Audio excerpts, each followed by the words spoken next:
2025 में होने वाले बिहार विधानसभा चुनाव से पहले राष्ट्रीय लोक जनशक्ति पार्टी के नेता पशुपति कुमार पारस के एनडीए से बाहर होने की अटकलें अब तेज हो गई है।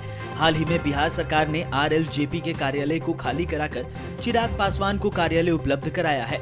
इस घटनाक्रम के बाद पशुपति पारस की नाराजगी बढ़ गई है।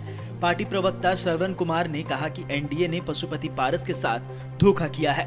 प्रवक्ता ने दावा किया है कि उनकी पार्टी ने लोकसभा चुनाव में नरेंद्र मोदी को समर्थन दिया था, लेकिन इसके बावजूद उन्होंने महत्व नहीं दिया गया है।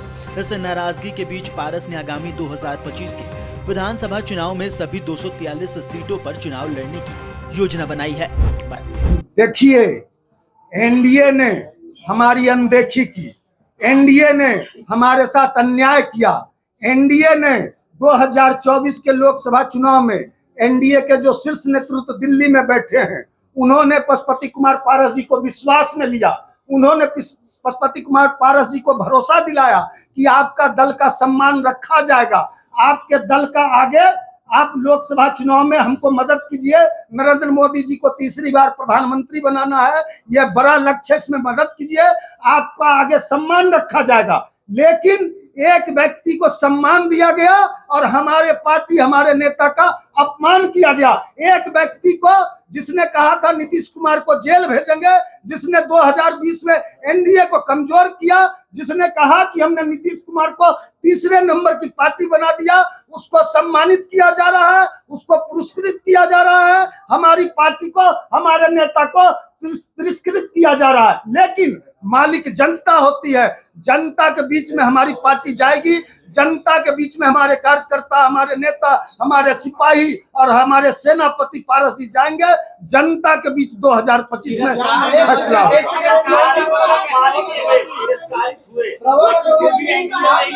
जनता मालिक होती है और लोकसभा विधानसभा दोनों का मिला, अब जनता के पास गएगा। हमने कहा ना कि 2024 में हमारे 5 सांसद थे, 5 सांसदों का टिकट जो है अंतिम समय में काटा गया। जब चुनाव की प्रक्रिया शुरू हो गई, नामांकन की प्रक्रिया शुरू हो गई, तो अंतिम समय में हमारे साथ धोखा हुआ, छल हुआ। लेकिन हमने राष्ट्र हित में, देश हित में कहा कि एनडीए को मजबूत करेंगे। एनडीए को हमने मजबूत किया। हमारे नेता, हमारे सभी कार्यकर्ताओं ने 24 के लोकसभा में एनडीए का प्रचार किया। हमने एनडीए को मजबूत किया, एनडीए ने हमको कमजोर किया। लेकिन हम अपने पार्टी को पूरी मजबूती से 2025 के विधानसभा कैसे लीजिएगा? कोई हमको अपमानित कर दे,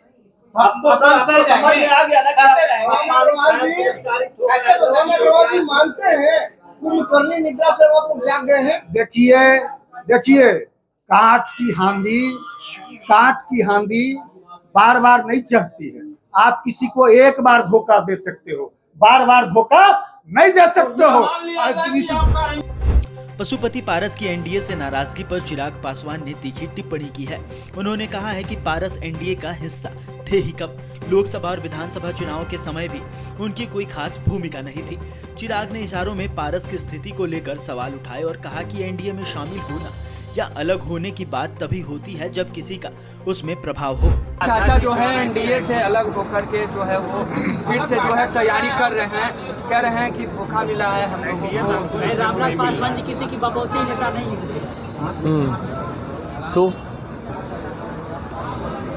इस पे क्या कहना है? आगे बोल रहे हैं एनडीए से अलग होने का उन्होंने, तो भाई वो उनकी अपनी पार्टी है, ये फैसला उनको लेना है। और देखिए, अलग तो वो होता है जो साथ में हो। वो एनडीए में थे कब? एनडीए लोकसभा के चुनाव के वक्त भी नहीं थे, विधानसभा के चुनाव के वक्त भी उनको गिनती में तो कोई रख नहीं रहा। तो अलग तो वो होता है ना जो किसी चीज़ का हिस्सा हो। वो एनडीए में थे कहाँ?